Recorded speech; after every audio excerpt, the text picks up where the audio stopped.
Thank you, Carly. Good morning to the team at Peace360, the Peace360 initiative, and happy World Mental Health Day. Thank you for that lovely introduction. And thank you to Chris and Danielle for inviting me to come in and speak with your team today.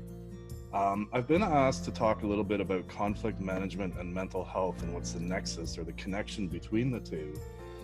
And I should note that I'm a scholar practitioner of peace building and conflict resolution. And so I have over 15 years of experience working in a variety of contexts, doing research, but also applied work. And I have a certificate in psychology, a BA, a master's degree in post-war recovery studies, where I went to post-war Bosnia to study the topic of post-traumatic stress disorder, community healing and recovery and reconciliation in the aftermath of violent conflict. And that a lot of my thinking is really spurred by that research that I undertook there in Bosnia and saw the aftermath of war firsthand. So when Chris invited me to speak about the linkage between conflict management and mental health, it was a welcomed opportunity for me to sit back and reflect a little bit and really consider what is the overlap between these, maybe on first glance, seemingly divergent activities, and where is the overlap? And as I began to think about, like, what does that mean? How does mental health support conflict management and vice versa? The basic assertion that I'd like to make today is that promoting good mental health really assists with conflict management and creating greater levels of peace. So mental health supports the peace building agenda. I would also put forth for your consideration that the opposite may be true as well, where struggling with different mental health issues and so on may undermine the peace building agenda. It will make peace more difficult. So what does that look like in practice then? Well, we know that conflict will often follow a cycle that sometimes looks like a bell curve, where it'll start out on the left side as a low intensity, and then tensions will begin to rise, and then there'll be some kind of peak or where the conflict reaches its pinnacle, and then there's a de-escalation phase. So you hear that in the news right now a lot about, the police need to de-escalate, and how do we de-escalate political violence in the United States and stuff like that. It's a very popular term right now. So I would say that mental health is really an important factor at all stages of the conflict. And we know that when conflict first emerges, which is over here on the left side of your screen, the general approach is that we want to try to prevent conflict. We want to prevent it before it first emerges, if possible. And that may mean addressing the drivers of conflict, addressing the systemic root causes of the conflict. And if we're unable to effectively address them, then the conflict emerges, but at least we can try to walk it back a little bit, and hopefully it won't reach its full peak, its full pinnacle. And if we're unable to prevent it, it reaches its top peak here, and we're looking to somehow respond to conflict.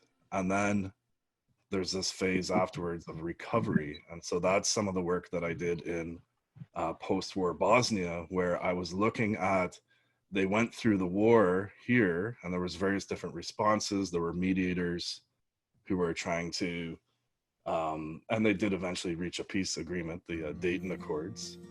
And then there was peacekeeping forces and so on. But I was looking at this phase over here. What was the impact of the war on soldiers and civilians, and how do we help them to recover?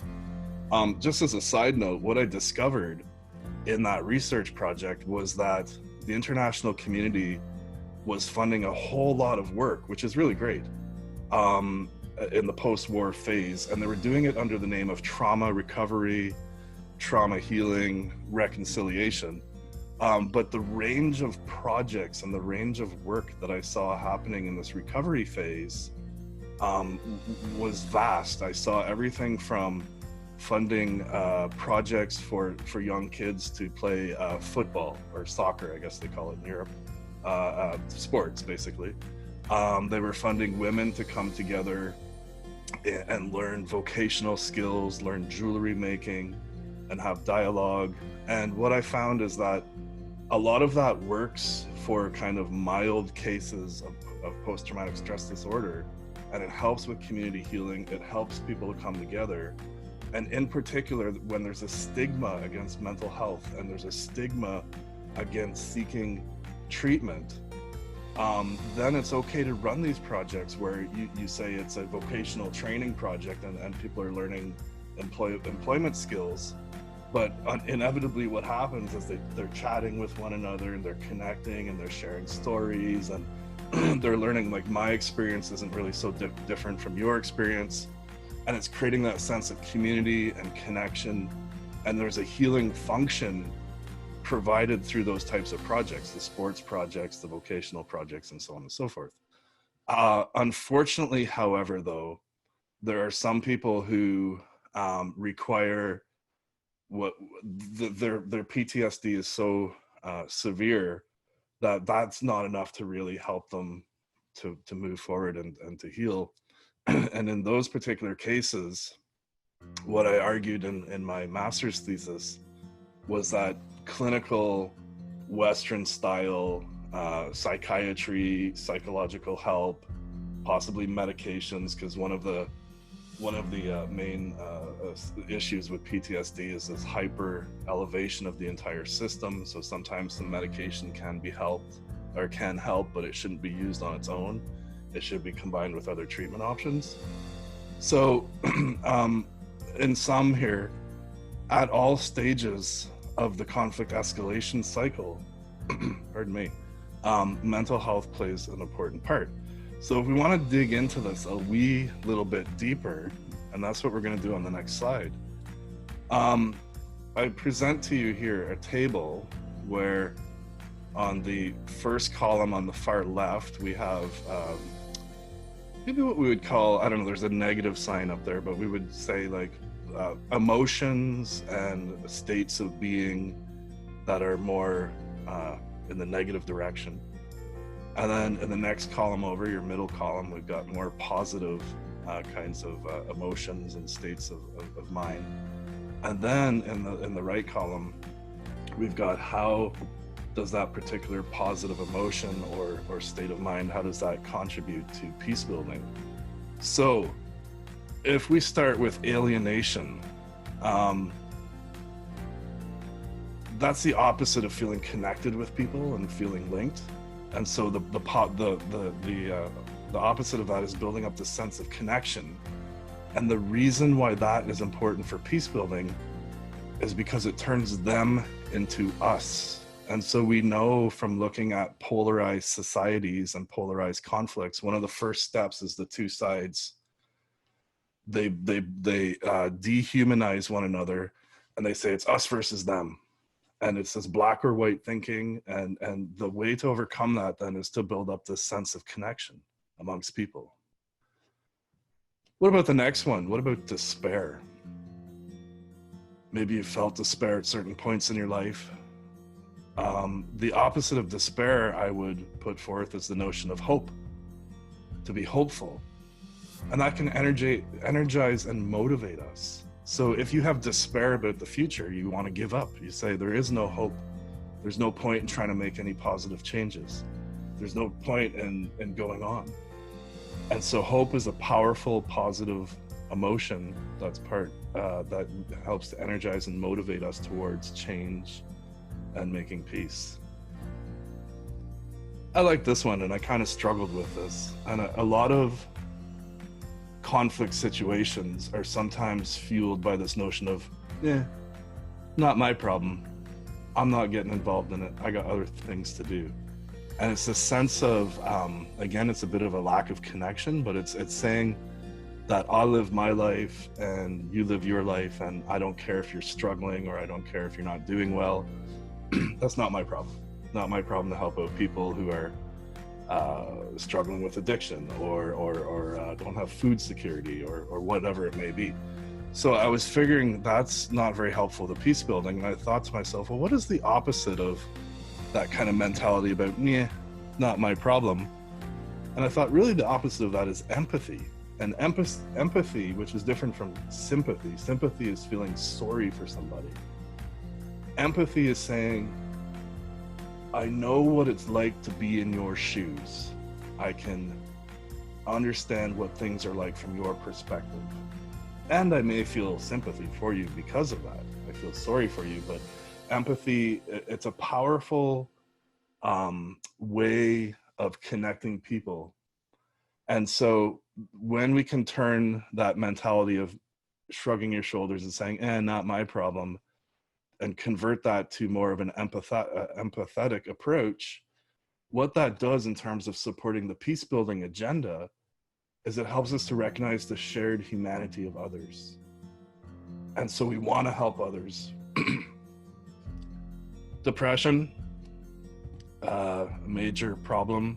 I don't have the latest statistics, but we know that huge segments of the population in different countries experience depression from time to time. The opposite of that, I struggled with this one a little bit too when I was trying to put my thoughts down here, but I said, wouldn't it be excited? And then excited about what? Well, we want to be excited about changes. Some changes, of course, are unwelcomed and they do cause depression. But we want to have changes that excite me and energize me, and we want to be excited about the future. And again, this provides this motivating force towards peace building, towards making the world a better place, to say, I'm not going to give up. I'm excited about tomorrow. And we can make, today maybe was terrible, today maybe sucked, today might have had some things that were very negative, but I can still be excited and make tomorrow better than today was. And I mean, that's really one of the gifts of, each day is a new day. Each moment is a new moment. It always gives us this opportunity to initiate change. What about this one? Have you ever felt unbalanced in your life? You just feel out of sorts. Something's not right. I feel off. I've heard people use that phrase. I feel off today. I'm not feeling right. I would say the opposite of that is to feel centered, or grounded maybe is a better word. And we know that when you're talking to someone who's very centered, very grounded, that it can create a warm and inclusive atmosphere. And that can be helpful for interpersonal conflict resolution and interpersonal peace building, because you feel like, hey, this person is really calm and they're really easy to talk to, and it creates a nice warm environment. Anger, of course, here's this word calm, so I would say that calm is probably the opposite of anger, and that again, a calm demeanor, a calm mindset can help with meaningful communication that isn't harmful. So you're not speaking from a place of anger, you're not inflicting pain and hurt upon someone else.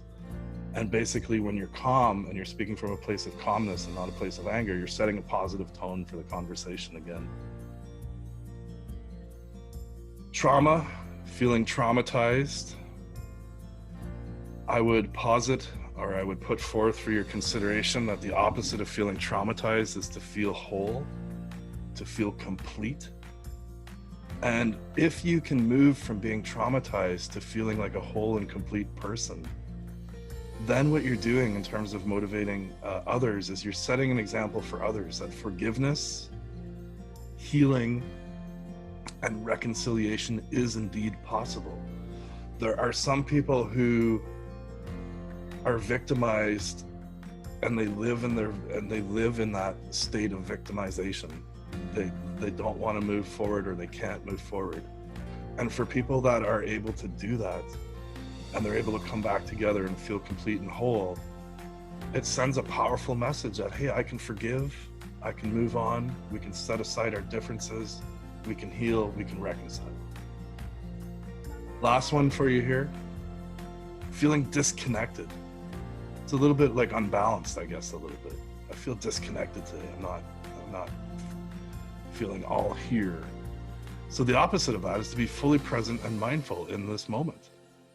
And there's all kinds of great mindfulness exercises to bring you back into the moment. Check out Google 54321 if you haven't heard of that one. So why is it important to be fully present and mindful? How does being fully present and mindful contribute to peace building and conflict resolution? Well, it allows me to be responsive and in the moment, so I can respond to you in an authentic and genuine way. And it shows I care because you now have my undivided attention. I'm not distracted with my own internal monologue or my own internal dialogue. I'm not distracted by my cell phone. I'm not distracted by things going on elsewhere in the environment. I'm here with you. I'm in this moment. And you, what would you like to tell me? You have my undivided attention. And that's powerful. That tells people I care. So this really contributes to the sense of empathy. So being present and mindful really sends a message of I care. Okay. So that's a whole lot of info for you about, different states of mental health and well-being, and I'm mindful of my time, and this is my last slide. So, what do we do with all of that, Evan? What do we take away from this? Well, here's a couple of thoughts I'll leave you with as a closing. What should I do? One, I would say meditate. And I was on the Facebook group this morning and I saw a wonderful post by someone else. I can't remember the gentleman's name, but he was talking about, in his post, it said something about meditation being powerful, and I agree with that. So meditate. Number two, practice mindfulness. So how do I come down into this moment? How do I ground myself? How do I center myself? Self-care. It's another buzzword we hear a lot about these days. You can't help others if you're, really not in a good place yourself. So to be really powerful and effective for other people, you need to work on yourself first. And I would say don't neglect both the physical element of taking care of yourself, so good nutrition, good sleep, et cetera, but also the mental part of self-care as well, which is maybe what our previous speaker was talking about faith and finding your purpose and all of that aspect as well. Promote good mental health hygiene for yourself and others. So that's helping to remove that stigma that I was talking about, 3 is anger management. Pardon me, not 3, but the next one is anger management. After that, I would suggest, practicing nonviolent communication, building personal and community resilience. And so there's another word we hear a lot about is resilience. And so you can do that through psychoeducation. And lastly, I would say be a peace leader, light the way for others by making yourself a peace leader, show that peace is possible, inspire others. And there you have it. So thanks for your attention this morning. And that's the end of my talk. I invite you to follow me on my social media if you wish. And there's my Thank LinkedIn. you. Thank you so much, Evan. And it's so great to see your face and hear your voice and your wisdom and to just absorb your knowledge. Thank you so much for linking conflict management and mental health. I knew you were our guy. And I think now I have a million other ideas and I want you to just keep talking. I just also want to thank Jim for bringing up such an important point about these 3 questions that are so important, that we know who we are and why we're here and how we can help. And I think faith is definitely an opportunity for many people to do that.